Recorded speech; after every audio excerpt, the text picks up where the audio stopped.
Hello guys, welcome to Vidyashankar education portal.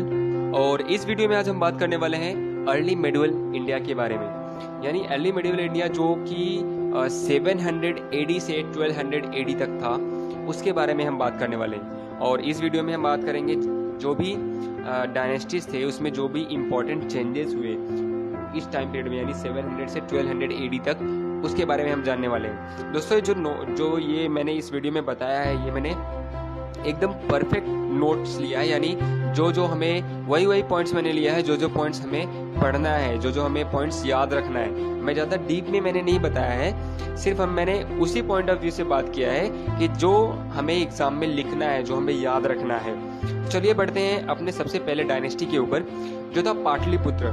Pataliputra के बारे में हम जानेंगे कि कैसे उसने अपना इम्पोर्टेंस खोया, उसने कैसे अपना प्रेस्टीज वापस से दोबारा कभी नहीं ला पाया, उसके बारे में हम जानते हैं। जो हर्ष सिटी का कैपिटल था कन्नौज, उसने ज़्यादा फेम के लिए जो बंगाल का पैलेस था उसके साथ, एमपी के प्रतिहार के साथ, कर्नाटका के राजकोट के साथ उसने वॉर स्टार्ट कर दिया। और ये वॉर इतना ज़बरदस्त था, यानी इतना खतरनाक वॉर था, जिसमें 3 डायनेस्टीज पूरी तरह से ख़त्म हो गई। और इस वॉर में लास्ट तक सबसे जो सरवाइव करता रहा वो था राष्ट्रकूट। यानी मतलब यहाँ पे पाटलिपुत्र डायनेस्टी जो था वो पूरी तरह से खत्म हो गया। ये जो वॉर हुआ, लास्ट सबसे लॉन्गेस्ट सर्वाइवल डायनेस्टी अगर बोला जाए उस वॉर में, वो था राष्ट्रकूट। दोस्तों, जो 700 से 1200 एडी का जो टाइम पीरियड था, इस टाइम पे बहुत सारे पॉलिटिकल अथॉरिटीज आई, बहुत सारे न्यू किंगडम बने, बहुत सारे रिचेस्ट पर्सन आए। उस टाइम पे 1200 न्यू किंगडम्स फॉर्म हुए, 1200 न्यू रीजनल किंगडम्स फॉर्म हुए। और इस टाइम पीरियड को बोला जाता है heyday of Indian federalism. Heyday of Indian federalism का मतलब होता है कि भारतीय सामंतवाद का उदय। भारतीय सामंतवाद का उदय का मतलब होता है कि रिचेस्ट पर्सन उस टाइम पे बॉर्न हुए, बहुत सारे रिचेस्ट पर्सन आए। और इसी टाइम पे एक न्यू कम्युनिटी उभर के सामने आई, जो थी राजपूत।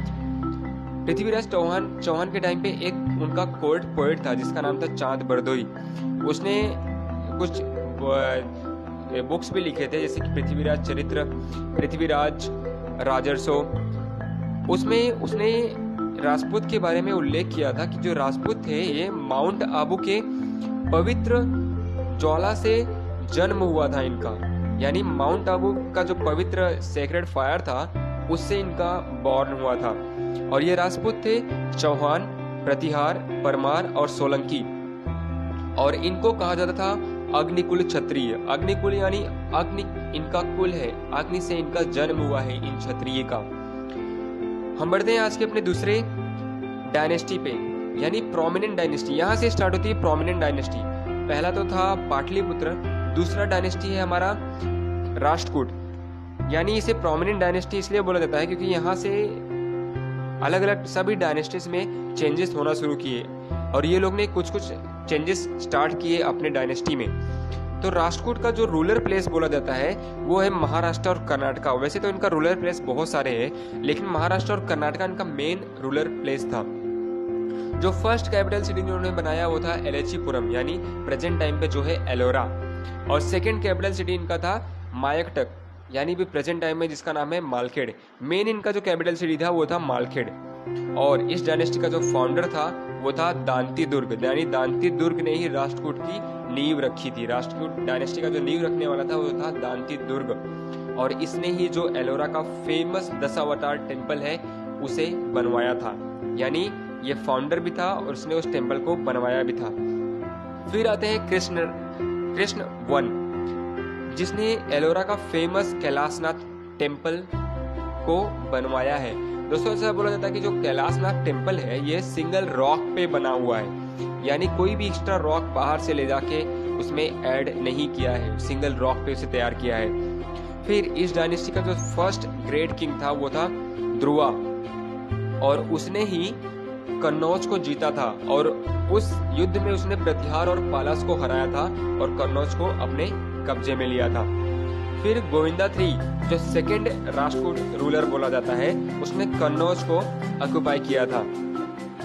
फिर इस डायनेस्टी का जो सेकेंड ग्रेटेस्ट रूलर बोला जाता है वो है अमोघ वर्ष, जो कि जैनिज्म को मानने वाला था।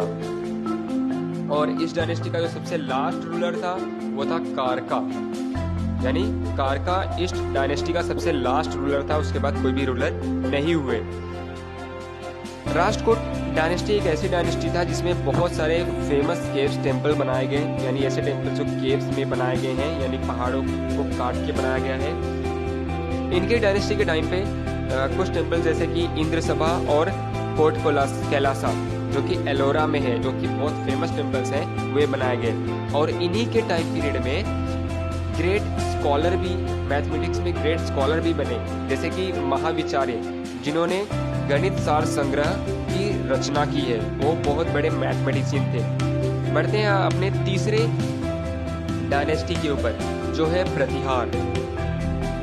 प्रतिहार जो थे उन्हें गुर्जर प्रतिहार डायनेस्टी भी बोला जाता है। और इसका जो रूरल एरिया था, रूरल प्लेस था जो, वो था एमपी। और इनका जो कैपिटल सिटी था वो था बिन्नाल। और इस डायनेस्टी का जो फाउंडर था वो था नागभट्ट वन। और इनके डायनेस्टी का जो सबसे ग्रेटेस्ट रूलर बोला जाता है वो था मिहिर भोज। मिहिर भोज सबसे ग्रेटेस्ट रूलर इनके टाइम का बोला जाता है।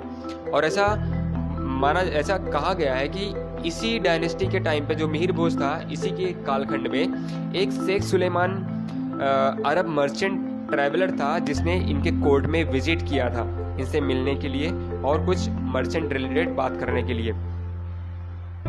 फिर सेकेंड रूलर था इनका जो था वो था महेंद्रपाल, यानी प्रतिहार डायनेस्टी का जो सेकेंड रूलर बोला था वो था महेंद्रपाल। उनका एक कोड पोएट था जो था, जिसका नाम था राजशेखरा, जिसने कारपुरमांजरी और काव्य मीमांसा की रचना की, जैसे दो बड़े बड़े काव्य संग्रह उसने लिखे। और इस डायनेस्टी का जो सबसे लास्ट रूलर था वो था राज्यपाल, जो कि जब चांडेल और प्रतिहार के बीच जब युद्ध हुआ, उसमें जो चांडेल का विद्याधर था उसने राज्यपाल की हत्या कर दी, यानी 1081 एडी में उसने राज्यपाल को मार डाला, जो इनका लास्ट रूलर था।